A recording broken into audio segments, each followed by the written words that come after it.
Welcome to Wheels, Deals, and Meals, where we talk all things good food, good business, and good cars. And now, here is your host, Arnold Gasita, founder and CEO of Petra Automotive Products. Let's roll. Well, listen, we got a great show for you today.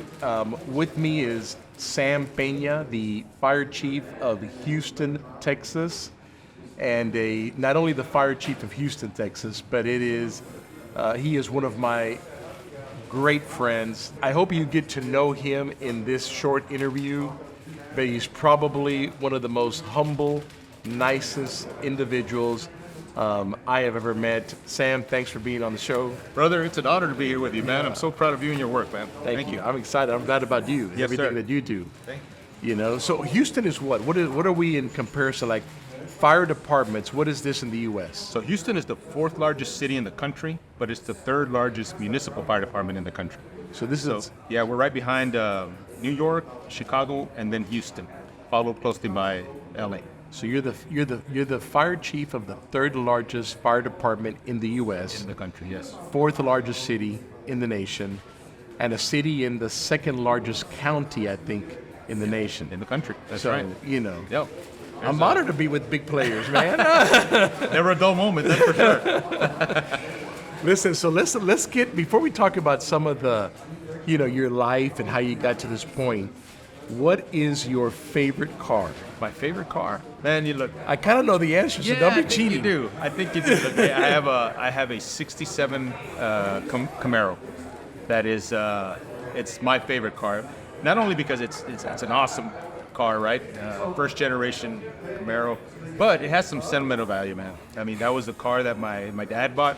My dad passed away Christmas Day a year ago. So that's where I took my wife of 35 years on our first date. It was my daily driver in high school. So it's got a lot of sentimental value. I love driving that car, even though it was a headache to do it, man. Everything was always breaking on it, but that's my favorite car. Yeah, it's funny because, and I don't mean funny in a funny way, but interesting that there are these cars, right? So sometimes you interview people, and they've made it in life, and they have this dream car that they always dreamed about getting, a Lamborghini, let's say. But the other half of the time, there is this car that is not necessarily about the car. Right. It's all the things that happened around that car. Absolutely. Your story about your dad, your story about your first date. I mean, it's all these things that are connected to that car that means something Absolutely. to you. There's more sentimental value to that car than the financial one, especially in the state that it is now, right? It's a lot of work. But every time you see it, yeah, every time you see it, you remember something that happened, in that car, right? Where that car was part of it. And so, my hope is that at some point I'll take care of it, rebuild it from the ground up, and pass it on maybe to my grandson. Yeah, that would be awesome. That'd be great. Yeah, that'd be great. What a memory for him. Yeah, for sure. For sure. All right, of all the places you've traveled, what's your favorite place? Ooh. Everywhere you've gone in the world, what is your favorite place? I've been, Arnold, I've been blessed that, especially in this career, for the last almost 30 years, that I've been able to travel around the world for work and things associated with the fire service. But I think my favorite place that I've traveled, and it's a place where I went to with my wife, was San Miguel de Allende. It was just a peaceful time. It's a peaceful town. Not sure if you've been. I'm sure you have been. No, actually, I haven't been there. San Miguel de Allende, right? There's no beach around it. It's just it's an old school Mexican town, cobblestone streets. No traffic signs. There's no traffic signals, right? Everything's just on the honor system, and it was just a peaceful time. And I don't know. It's the old. You could like relax. Absolutely. There's no agenda. My cell phone didn't work. We got woken up by a rooster at 5:30 every morning. I think the workers were there before and awake before the rooster was. But no, man, it was just the experience, right? And then the town that was truly awesome. It's funny because sometimes it's not. There's obviously famous places like Paris and that kind of stuff, but sometimes these little towns I was talking to somebody that was telling me about a tour that he goes on. I forgot the place now, but it's a tequila taco tour in the middle of nowhere. Yeah. And they fly in like on private planes, and they just have this local guy, and they go like from taco hut to taco hut, tequila place to tequila place. Awesome. He says, this is the best thing ever. Uh-huh. Right? He goes there every year. That nobody, it's not in any brochure you're going to get, but it's special because of the people and the food and the, you know, like you're saying, it's not maybe touristy, but it's relaxing. Your phone didn't work. Absolutely. You know, just the ambiance. We stayed at an Airbnb house, but down the street you had to walk there, and there was a restaurant that had brunch and breakfast every morning. And you know, the ladies were there making homemade tortillas, and it just reminded you of your abuelita's house, you know. And that really, I think that was one of the best times and one of the best places that I've traveled to. That's good. That's good. Yeah. What's your favorite food?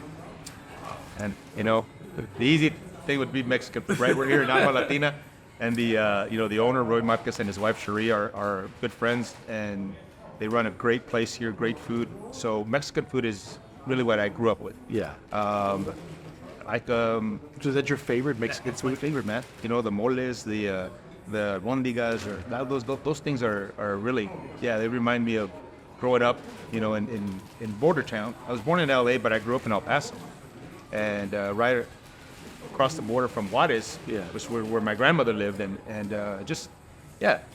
that's the food we grew up with. That's their culture. It's your food. It's your food. People may not know this, but Sam's side job is making tamales. So what are you in the assembly line? What do you do in the assembly line? The kneader, man. It's 100 pounds of it every year. Right? It's the assembly line, really. But so his sister-in-law for Christmas, they make homemade tamales, and the whole family comes over, and they literally have like an assembly line of what each person does.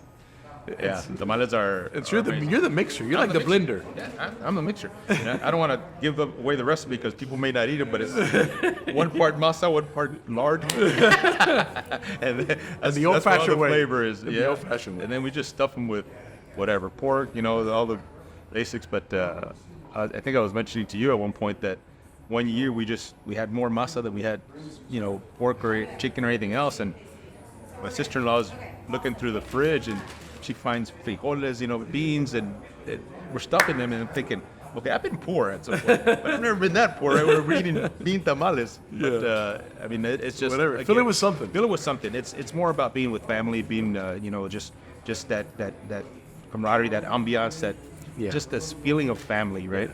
And that's what it's about. Somebody asked me about Thanksgiving. I said food and family. Food and family. That's right. What else is there, right? There's nothing else. That's right. There's really nothing else. All right, so what's your story? How did Sam get here? So don't tell me, well, I'm my last job. No. Yeah. At what point in your life did you grow up? So you grew up in El Paso, right?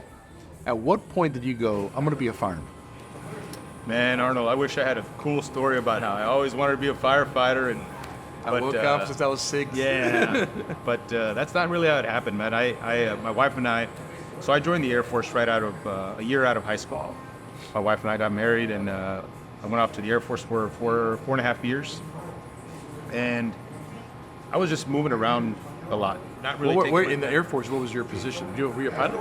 No, not a pilot, man. My eyesight is not the best. My grades were probably worse than that. But no, I was a command and control. Okay. So we do command. We worked at the command post. I was stationed primarily in Albuquerque at Kirtland Air Force Base, but I moved around a lot. I was deployed a lot, you know, by myself. And at one point, I had a wife and 2 kids, and she's like, "Oh, you know what is this? I'm alone a lot of the time, so I'll just wait for you, and I'll pass out." You know, that's the writing on the wall, right? Yeah. So give me a chance. We'll separate from the Air Force. We'll go back to El Paso, and I'll find something to do. At that point, I had a degree in criminal justice. I thought I wanted to be a cop. And got out cold turkey. We went back to El Paso where we both grew up. And I applied everywhere, Arnold. And I went to apply at the city of El Paso, the police department. And the window right next door was for the fire department. So I grabbed one of those interest cards too, filled them all out. And the fire department was the first one to call. And you know, I had a wife and 2 kids, and they like to eat, sometimes 3 times a day. So I took the first opportunity that was presented and went through the academy, and then all the other agencies started reaching out, and I had already gone through a 6-month academy, so like a boot camp. And I thought, well, let me try this for a little bit. And 22 years later, man, it worked out well. I moved up the ranks in the El Paso Fire Department. So I'm going to shorten that a little bit by saying, so you became a fireman because you needed a job. Because I needed a job, and they were the first ones to call. Right? That's a great story. Oh man, it's been a blessing. Right? You know, I got in this business. I used to be in the freight business before I've been in the business for 32 years. You know how I got in it? I was in the freight business, and I called on the people that are in this business. Yeah. And for a year, they chased me to join them. I'm like, I don't know anything about cars. I know. It's just, those are God-ordained moments. Absolutely. Look, we think we're in charge, right? And we think we have a plan. No. But it's really His will, and so yeah, I stepped into this, and I mean, don't get me wrong, I'm used to just doing things, right? No, Being you're busy. you're a servant. You're humble and you're a servant. There's no doubt about it. Anybody that knows you knows your heart, you're a servant, and you're humble. Well, You're a problem solver too. In that, let me tell you, you're in the Air Force, right? Mm-hmm. Thank you for your service. Not only there, but as a fireman. thank you. Yeah. It's so you're serving the country. You leave and you can become a fireman. You're 22, right? Yeah. Okay, so tell me now, at 22, you're a fireman. How did you get to this? I never thought, hey, my goal is to be the fire chief at one point. What I was focused on is just being the best at what I was assigned to, right? And learning as much of the job as I could as a firefighter, because it's one of those things where very early I found out, that you get to make a positive impact in people's lives every day. You feel like you've done something, and so I said, this is. Well, you're saving lives too. When you're saving lives, you're showing up. A lot of times, no matter what you do, sometimes it's for the positive, right? We'd like to think that we get it right most of the time, and they do. Firefighters, first responders, military personnel, the opportunities that they have to make, as I mentioned, a positive impact in people's lives directly is incredible. And so my focus was just learn this as much as I can. Part of the culture, especially in the El Paso Fire Department and mostly in every other department in the industry, is that you have to learn the next position up, right? Because when they're absent or whatever, you get to move up and act in that capacity. So part of learning your job is to learn The next level up. And I got an opportunity to serve as, you start as a firefighter, then you become a driver, then you become a company officer, lieutenant or captain. Okay, firefighter, driver, then company officer. Then company officer. Okay. So as a firefighter, I'm learning the next job, and I'm thinking, man, I can do this, right? What does it take to be this? Yeah. And it's a civil service exam. You study, you learn. I'm thinking, well, I already have to know my job, right? They're asking me to learn the manuals, the rules and policies that I need to know my job. It should be easy. And I always aim to do the best that I could for myself, right? So I was very successful in getting promoted. I was promoted pretty quick. I became the youngest, moved up the ranks, was appointed as the assistant chief of operations when I was 40 years old, and I became the youngest fire chief in El Paso in El Paso's history. I was appointed even before I reached my 20th year there, so that was a scary moment. That was a scary moment because when you get appointed as fire chief, now you're executive level and you're outside of the protection of the contract, right? Yeah. So there was some trepidation. There was some time there where I was thinking, is this the right move right now?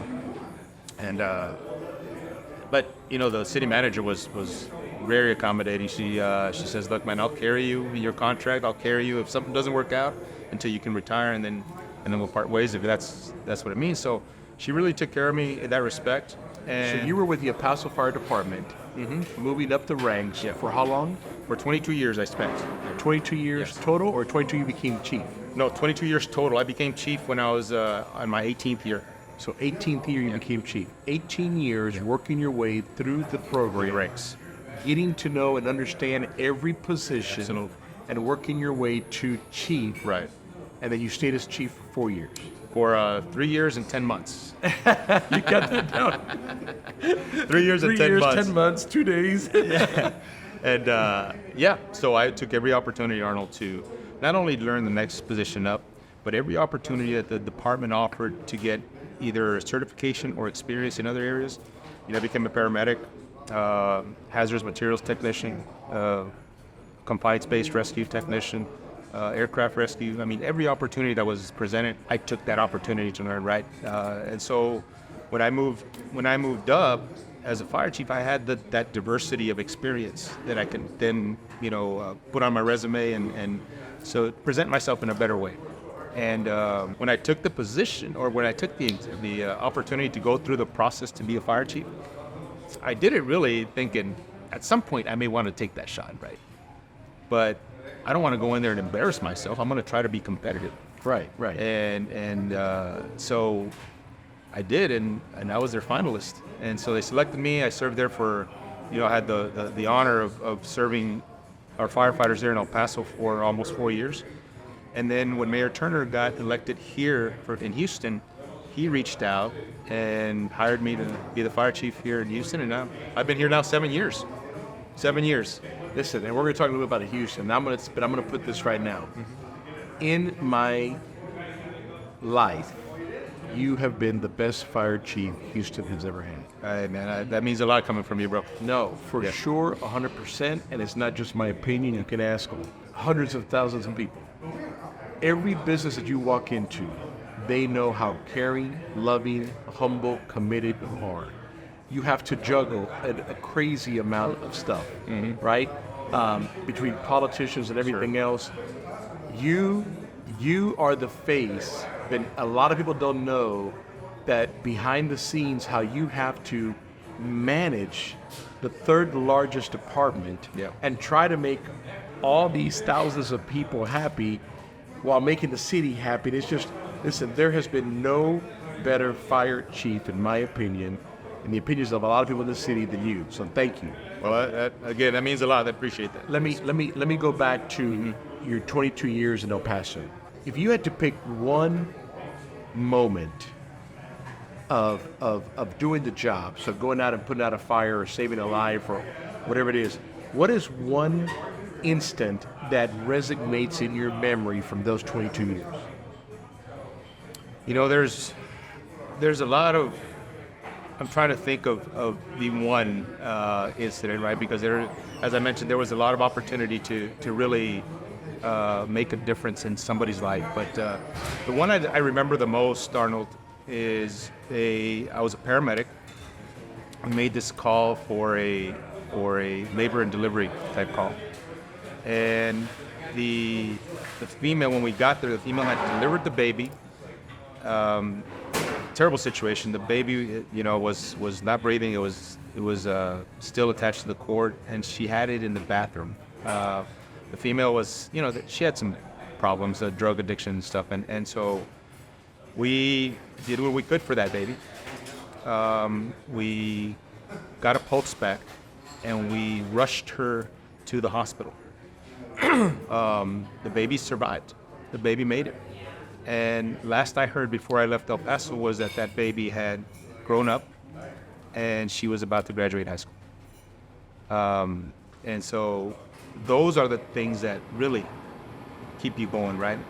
Those are the things that you think back and say, hey, because of what we did, somebody else has an opportunity at life.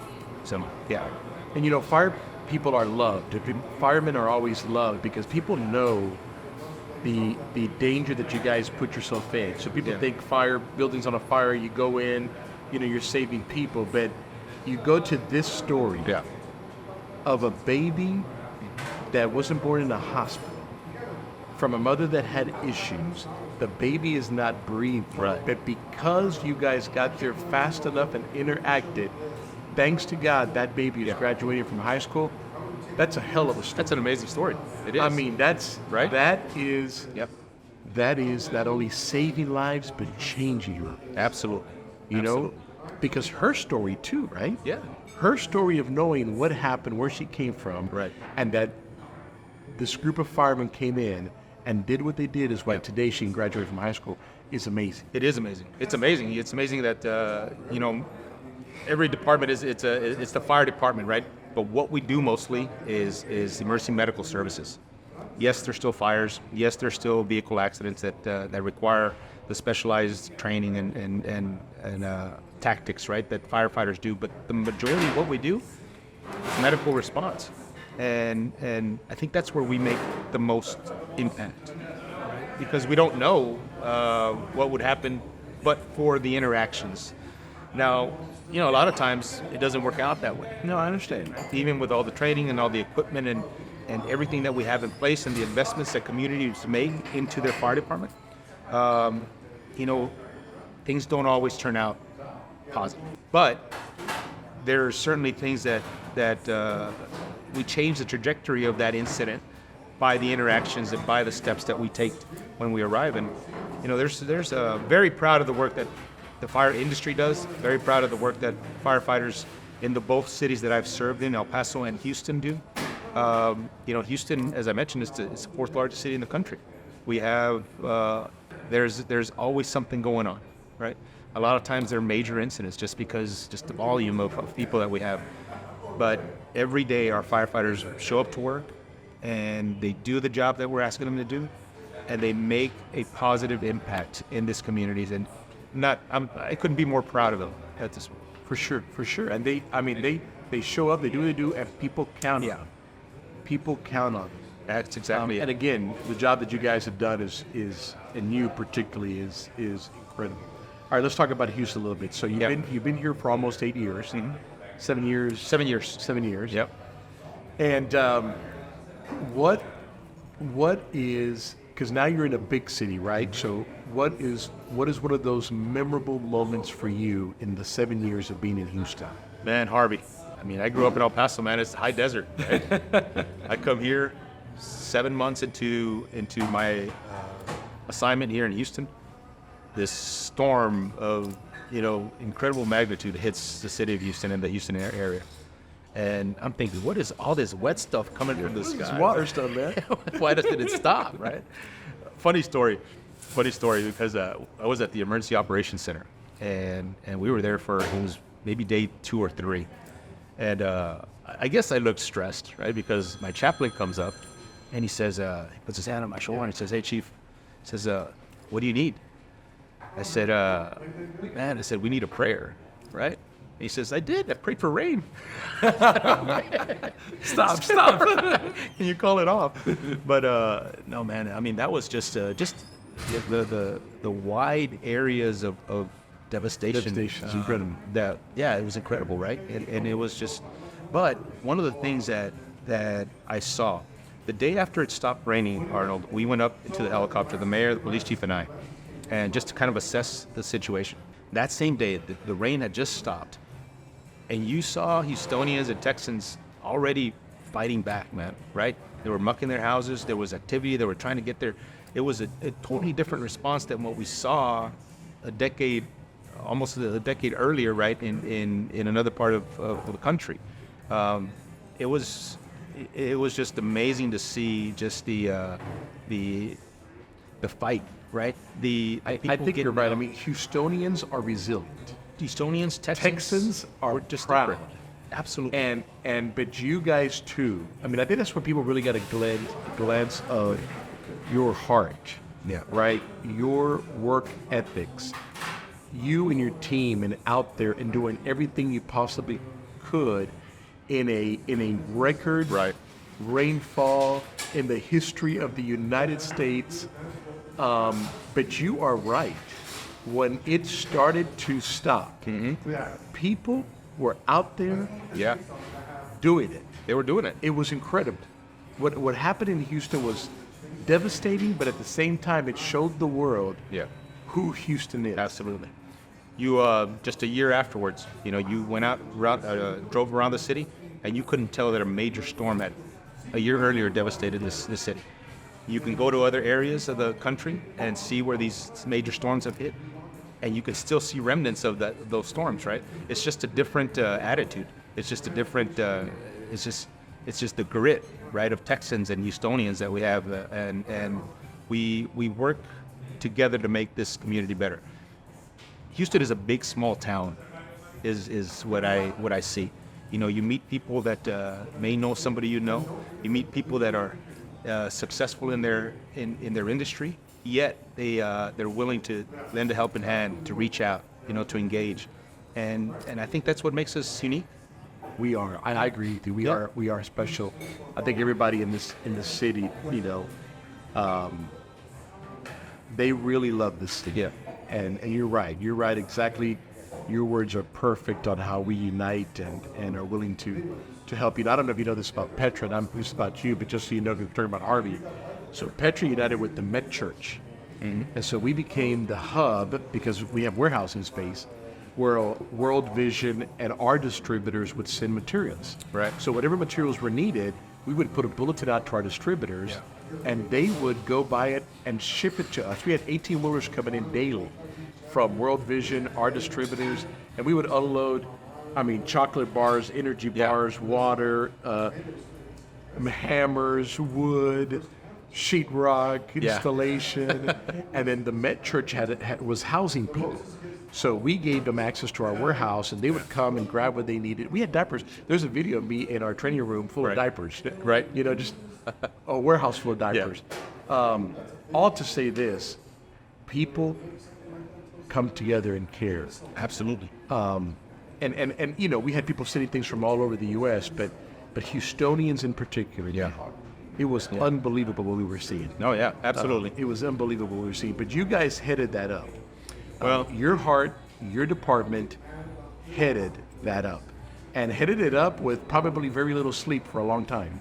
Well, yeah, I mean, look, anybody can be at the helm when the seas are calm, right? Yeah. It's when it hits the fan, so to speak, that you really realize who's there for you, who can do the job, and who you trust. Yeah. The goal is not to lose your mind when things get rough. Yeah. Right? Because that's what people are expecting, is somebody who can calmly assess the situation and start figuring out which way we're going to get, what we need to do to get out of this, right? Yeah. And let me brag on you for a little bit, because in the 7 years that I've been here, we've had 7 named federal disasters. We've had Harvey, we've had Imelda, we've had Winter Storm Uri, we've had the pandemic. And in every one of those situations, yes, the first responders are getting out there doing what we do, and they do an amazing job. But when we reach out to industry, and you in particular, and Petra, never were the doors closed, or never did we get, hey, we're handling our own stuff, right? It was always, what can we do for you?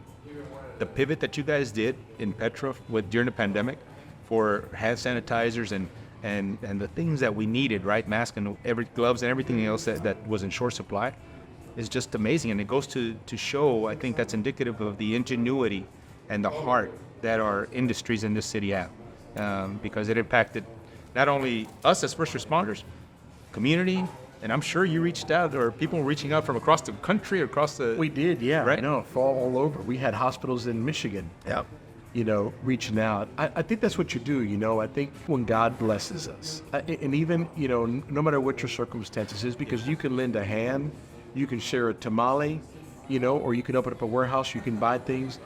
But I think the world is better when whatever we have, we share. Absolutely. Absolutely. Right? And that person receiving, hopefully, Lord willing, will share eventually as well. Yep. You know, and you don't look for repayment. You don't look for anything. You do it because it's the right thing to do for your fellow brother, citizen, Houstonian, Texan, human being, whatever the case may be. Yeah, and look, reminds me of something that my dad used to say, is that you can always do a little bit more. Yeah. Sometimes it's your job to do whatever, but you can always do a little bit more. He was never he was a mechanic his whole life. My mom was, you know, she was a homemaker, and she did odd jobs. She'd clean houses and stuff. But he never played the victim. Neither of them did, right? They always said, hey, and they never said, because you're Hispanic, you got to work harder. No, man. They said, what he would say is that you could, whatever you're doing, you can always do a little bit more. Right. And I think that's what really has driven me to give more than what's expected. And I think you know, what I've seen from you, certainly, Arnold, is is the same thing. He said, yeah, we have this stuff, but what can we do to make things better, not only for our immediate family, but for the community at large? And I think that's what makes communities, thrive and successful, and that's what makes us human, man. Yeah, right? we're stronger together. We are. We're stronger together. All right, so you've been here in seven years. The community loves you to death. What is some of the neat things that you love about Houston? Well, the people, right? As I mentioned, it's a big, small town. People are, even with 2.5 million people here in the city, just the relationships are and the friendliness is something that's, I think, unique. There's always something to do here in the city. No matter what you want, sports, travel, the cuisine, right? You can travel the world, and as far as cuisine goes, and never leave Houston. Has Phenomenal food. So there's a lot of things to love about Houston. More importantly, I think it's the friendships and the relationships that I've been able to build. We've been able to build, my wife and I, here in Houston. From the bottom of our heart, it's probably been the best thing. Well, from the bottom of our hearts, it's been great for us. Not only you running the fire department, but your friendship to me and to so many people, and just who you are, man. Sure. Who you are. Well, Sam, I appreciate you being on the show. Hey, man, brother. Thank you for listening to Wheels, Deals, and Meals, your main source for all things good and fun, business, food, and cars. If you like this episode, make sure to rate us and subscribe. If you would like to be a guest on our show, please leave a message at the link below. Till next time, happy eating.